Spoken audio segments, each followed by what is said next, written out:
Welcome into the latest edition of Extra Time with Ale and Shaka and Gab. A little bit angry Gab tonight because of what's going on with Italy. Angry, and Frank. was nervous, anxious. Anxious is probably a better way to describe it, right? Anxious Gab. Frank, have you been to Paris Fashion Week? If I've been to Paris. Fashion Week. Fashion Week. It's Fashion Week in Paris, right? Oh, no, leave me alone. I don't like fashion. I like my own fashion. I don't need other people to tell me what I have to wear. That's okay, that's fine. Yeah, he just walks around. The Italians are more stylish anyway, right, Gab? Oh boy. If we could only see the pants that Frank is wearing right now, we'd really see fashion. Oh boy. Oh yeah. Oh my God, that's a pyjama. So. I was about to say that's a bold presumption there. Speak to us, Gab. We both have our own style. Style and fashion are two different things. As those who are blessed to come from countries which have a long heritage in those fields, like Frank and myself, know that even the fact that you're, combining fashion and style, they're two different things. So fashion's one thing, style's another. We both have plenty. And style never goes out of fashion. I was very subtle, love passive-aggressive. that, It was. Subtle, passive-aggressive is what it was. You can keep your fashion and your food in England. We have no interest. All right, for all of you, if Cristiano Ronaldo wins the World Cup with Portugal, do you think he'd automatically win the Ballon d'Or like Messi did after winning with Argentina? Asks Harry. Yes. cares? Look at the people who vote for the Ballon d'Or. It's not even a question. It's like, it's pretty much automatic. That's the nature of the Ballon d'Or. In World Cup years, only one thing matters to these people. And I go back to 2006 when, remind me who won that World Cup? And who won the Ballon d'Or? Cannavaro. The last time a defender won it. Possibly the last time in her lifetime, Fabio Cannavaro. So, yeah. Yeah, but why? Simple as that. Why? You know what? Do you think that if Zidane wouldn't have given his headbutt to your almighty defender Materazzi, it would have been given to Zidane the Ballon d'Or? Maybe. Bitter. Don't deny it. Bitter. Well, no. It would have taken more than him just not headbutting Materazzi. It would have then taken France to go and win the World Cup. Yeah, if France win the World Cup, 100% Zidane wins it. I'm not going to argue with you there. But I don't think it's as automatic as like, if he doesn't, is that Zidane's headbutt is the reason France didn't win the World Cup. No, I mean, they still have to go and win the game. Okay. Gab, what has happened to Sweden? 2 losses to Kosovo, and they have one of the most expensive strikers on the planet, and he can't do anything either. And before you answer this, Gab, can you please keep it to Sweden and not make it about Italy again? Yes, please, Gab. No way. Yeah, I wonder who Sweden might face in the playoffs. Look. So there is a link. Oh boy. They change coaches. You've got 2 center forwards who should be able to play together. We've seen Isak play on the wing quite effectively, and it just doesn't come together. And this is what you get in the in World Cup qualifying. And you know what? I think if Italy don't make it to the World Cup, we'll be in good company. Maybe we can have a little tournament with Sweden, just a little summer series. And there it is. Who stopped you going to 2018, Gab? Who's what, sorry? Who stopped Italy going to 2018? You did not just ask me who stopped Italy going in 2018, did you? That would be Sweden. Okay. And you know that because I said just it earlier in the show. You're just trolling me. You're going to bring up North Macedonia in 2022 next, and then after that you're going to bring up Northern Ireland in 1958, Romania if you want. possibly Romania in the qualifying. Yeah. Sorry, Gab. Sorry. All right, Shaka. He's taking it really well, I think. He's taking it really well. Really well. Which It's the best way. Face your fears. Which manager faces more pressure this weekend to get a result? Amorim or Slot? Expectations. 2-2 draw in last year's fixture at Anfield. I think Amorim faces more pressure in that I think Slot still has some equity in the bank, given what Liverpool did last season.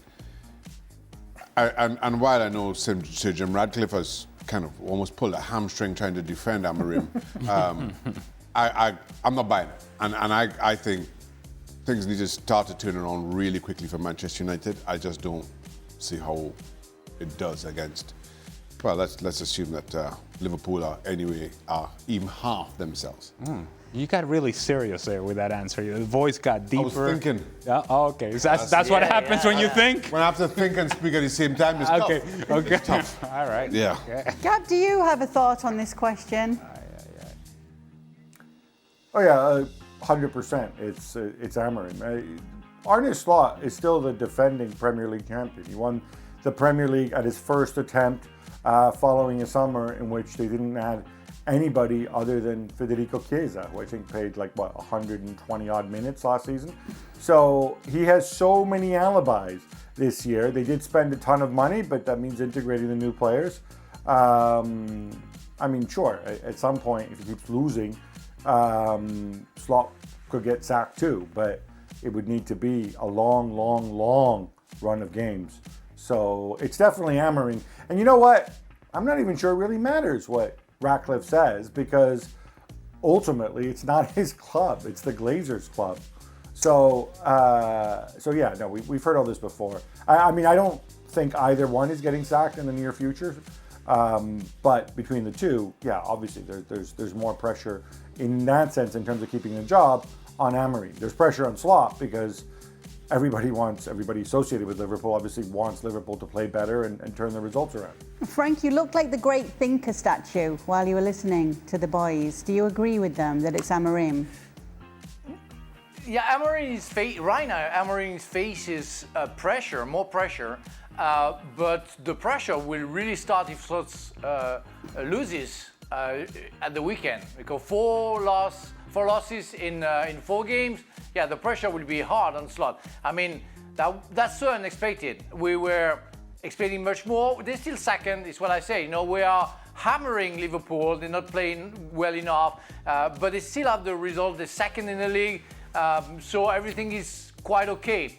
But we all know that they can do better. And if they lose their 4th game in a row, Slot's going to be under a hell of a pressure. Believing that 48 or more teams at the World Cup is too much, but was 32 enough as a counterpoint?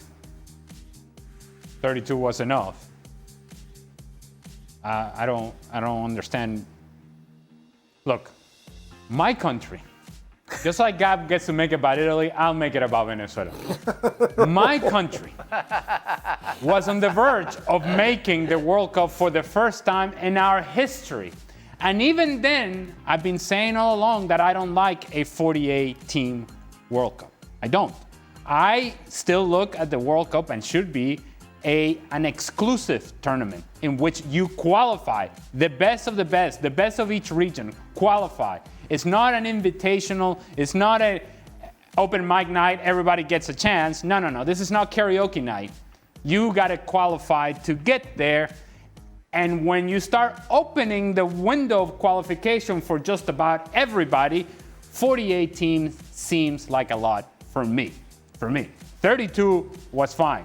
In fact, there was a time in which it was less than 32. Maybe we could have had that conversation if it wasn't enough before 32. 32 I thought was plenty, 48 far too much. All right. Gab, why does Serie A lack world-class players? Gab's getting it today. The only two that could be classified as such would be Dumfries and Magnan, while all other top 5 leagues have at least 6. Players like De Bruyne and Modric won't count since they're past their best, and Lautaro isn't quite there yet. Or isn't quite there. Well, Lautaro's 28, so I hope there was no yet at the end of that. There wasn't. Of that question. Yeah, I don't know. I guess somebody's not really a Kenan Yildiz fan, I'm guessing, or a Christian Pulisic fan, or Rafael Leao. I don't know. World class, I think it's kind of a pretty meaningless label. Is Ademola Lookman world class? Was he world class last season when he put 3 passes behind Bayer Leverkusen or 2 years ago in the Europa League final? I mean, I don't want to get philosophical here, but what the hell does it even mean? How many world-class players are in the Bundesliga since there's so many, right? Okay, Harry Kane, fine. Joshua Kimmich. It's a little bit of Maybe. whataboutery All right, from you cool. there, Gab. No, but the whataboutery comes from the question, right? Where do we draw the line at who's world class? I think Bastoni is world class. I don't think you can count more than 3 or 4 center backs in the world that you would put ahead of him. Does that make him world class? Not by this guy's definition, evidently, since he didn't mention him. I might not have Dumfries up there. Sommer. So, yeah, I mean, Sommer is I don't know. world It class. just seems like a. For example. Sorry? Sommer is world class. I mean, you can find. I mean, who decides who's world class or not? I mean, not upon review football decides who's world class or not. I mean, you can find dozens of world class players. I'm fed up with those people who decide, who is better than the other one. You shut up, ask a better question because really, that takes me into my nerves. Really, I mean, you have to respect the world of football. Come on. Yeah, look. It's one of those how long is a piece of string argument, right? If we say like these are the top 100 players in the world, and then we count how many there are in each league, fine, that's one argument. But if we say world class, well, what's world class to you might not be world class to me. Is Sadio Mane world class? Wait, are there more world class players in Saudi Arabia right now than there are in any other league in the world except for the Premier League, perhaps? Probably. Exactly. By this dude's definition, it feels that way. Well, I think. Well, I don't because obviously Gab is very touchy today, and so I don't want to really step on Gab. I just want to leave Gab alone. But all I would say is that if you were to compare, say, Milan, Inter, Juventus, Napoli, right now where they are and the teams that they have and the squads that they have available, compare that to the late 80s, early 90s of those same teams, I think we can all agree, whether our definition of world class may change, we can all agree that those teams were elite, that those teams were among the best in the world. And so if you then extrapolate that to the rest of the teams in Serie A and assume that if your stronger teams are not as good as they were back then, the rest is also not as good as they were, then the level of the league has also decreased. I think it's a fair assessment without getting personal or without giving any value to whatever upon review football is saying. It's just an observation. Go ahead, Gab. No, yeah, I agree. I agree. I for a I minute agree there. with you and comparing. Sorry. So go, Gab. No, just for a minute there, I was going to mention how the Dallas Cowboys were probably a little bit better in the 1990s when they had Troy Aikman and Emmitt Smith compared to the Muppet Show that they have now. And what does that say about the league? But no, look, you're right. Serie A was a better league in the 80s and 90s when they literally won everything in sight. But does it mean that there's only 2 world-class players in Serie A? And also, even more, how do you get to Dumfries and Magic Mike? We all love Magic Mike, but the man is injured every other week. Denzel Dumfries, that's who you fantasize about at night? In world-class terms, really? I don't know. It just seems odd to me, but sure. All right. So Gab getting angry about Denzel Dumfries and Magic Mike somehow builds a bridge to have a shot at the Cowboys? Yeah. What? Like they need that. What? And I take shots on the Cowboys. I don't care. What is your favourite football-themed movie? Mine is Victory with Sylvester Stallone and Pelé. Escape to Victory. Classic. Yes, that was a very nice one. I mean, Sylvester Stallone is the worst of the players that among the others, because you had real players, like Pelé and some others. But that was a really nice movie, also shot in Paris, in France. I loved it. If we talk about football, we can include American football, and for me, one of the best movies about sport that I ever seen is Any Given Sunday. I love that movie. I loved Al Pacino acting. But it's true that Victory was a very, very good movie. Stallone's goalkeeper. Do you remember the score, Frank? Go ahead, Gab. Excuse me? Do you remember who won the game in Escape to Victory? Do you remember the final score?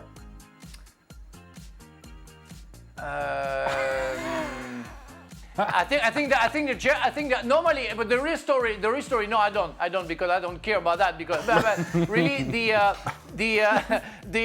real story. It's about the Hungarian former prisoner who beat the Nazi, and were all killed by the Nazis. But I think in that game, well, I guess because it's an American movie. I mean, the prisoner won the game.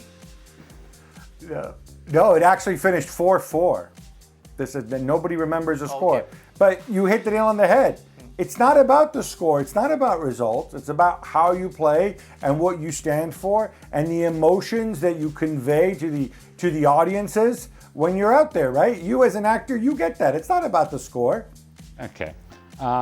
Exactly. What about Stallone's goalkeeping? It kind of looked like you, Shaq. Well, are you God, trying to was- say I've got a future in Hollywood? Shakastrophic. That's it. Hollywood's calling Anything is what stand I out heard. to you guys? About Our football, not Frank going off course. Yeah, I don't. I'm gonna say Kicking and Screaming with Will Ferrell. Ladybugs with Rodney Dangerfield back in the day. I think his son played, or he would put a wig on his son, and he would play in a girls' team because he was the coach of the team and he wanted the team to win. I think that's, if I remember correctly. But Kicking and Screaming with Will Ferrell, I suppose, is of the newer ones. At least it's funny. And I don't have to remember what the score line was either. No, I'd be 4-4. Nobody remembers. Score doesn't matter. I had to look it up. Was it goal? That was Goal. Newcastle United. Yes. Yep, there you go. Santi. That's all that matters. Yes. That's all that matters. Real Madrid. Yeah. That was that movie with goal with that they took the only Mexican who doesn't know to play football, and that was that movie. There's 3 movies. I mean, that was amazing because even on the short shots, you know, even you could see his shoulders didn't match what he was doing.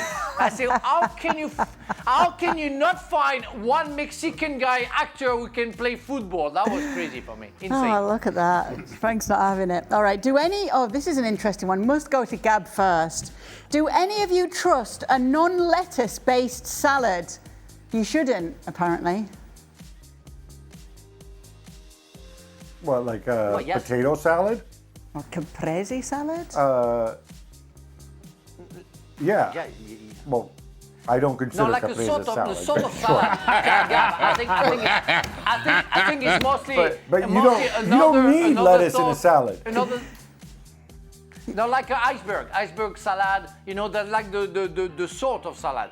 The identity as a salad. You have many sorts of salads. The green salad, in fact, you know, like the iceberg. I don't know what you call that. The rockets. In France, we have many salads, and the different spice flavor. I think it's more about that, not the question. Okay, so leaves we're saying okay. Romaine, kale, whatever. yeah. Kale right. counts. Yeah, but let's say it's not Kale. a leaf-based Like salad. a coleslaw. Okay, like a mixture, yeah. Also a salad. I don't know. I'm asking. Is that a non-lettuce based salad? Coleslaw. I don't know. Does that qualify? Coleslaw is not a How salad. about a fruit Coleslaw is salad? I like a fruit salad. Absolutely. Yeah, fruit salad is I all right. absolutely trust fruit salad. non-lettuce-based salads. Zach Waters confused everybody, and everybody disagrees at the same time. Yeah, I'd be interested to know. I don't mind a Zach's potato reasons salad, a good why. potato neither, salad. though. Now, if you get the potato salad wrong and it's left out for a while in the sun, probably not the way to go. But a good potato salad, fresh. Seems like you've got some experience with Well, that. I'm just saying, I spent a very difficult evening after eating a Sun-drenched shady potato salad. All right, last question. LA, if Venezuela win the WBC next year, will it ease your pain from Venezuela's World Cup qualifying campaign? Also, can I get a Vamos Venezuela, please and thanks? So for those that don't know, the WBC is a World Baseball Classic, and the answer to that is unequivocally 100% no. No? No. No, it wouldn't ease the pain. Look, I'd love for Venezuela to win that, but no. To compare the World Baseball Classic with the World Cup is a completely different conversation, and they're trying to make the World Baseball Classic into something.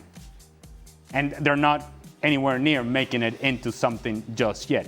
Plus, baseball is not played nearly in as many places as soccer is. It would ease the pain somewhat. I would be happy for like half a second, yay. But no, it doesn't ease the pain of Venezuela not qualifying to the World Cup. But because Jesus was so friendly and so interested in Venezuela, I have no issue in saying, Vamos Venezuela! Love that. Before we go tonight, you didn't get to see Frank's thinker pose while Gab was talking about the Amorim slot question. See, Frank is looking into my soul. Oh, he is. Oh, boy. He's looking into my soul. I love that. Oh, boy, he's Pondering Can a you send me that three-bean picture? salad. I love that. You know, can you send me that picture? My wife will think once, and I can be smart and thinking, and then so that would be nice. Okay, I can have it. It's gonna take a lot more than that, Frank. It's gonna take a lot more For the than first that. time this show has gone in an entirely unexpected direction. Look at him. Ah, boy, look at that. No, does the thinker have a comb over? Is that what's going on with the hairstyle? But nothing on the, nothing in the brain. Nothing is going on in the brain right Frankie, now. I'm just sleeping. the guns. Could you rival those guns? Oh, don't get Frank. The biceps. Don't get Frank undressing on the show, will you? Jesus. Well, yeah, I have the same. Oh, yes. I mean, honestly, he is. He got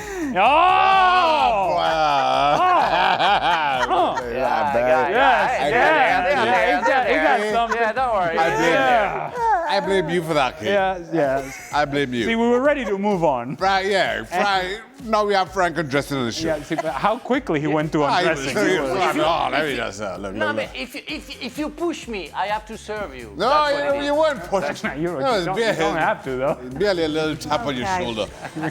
For more of Frank and his bulging biceps every single day. I'm sorry, what? Excuse me? I beg your pardon?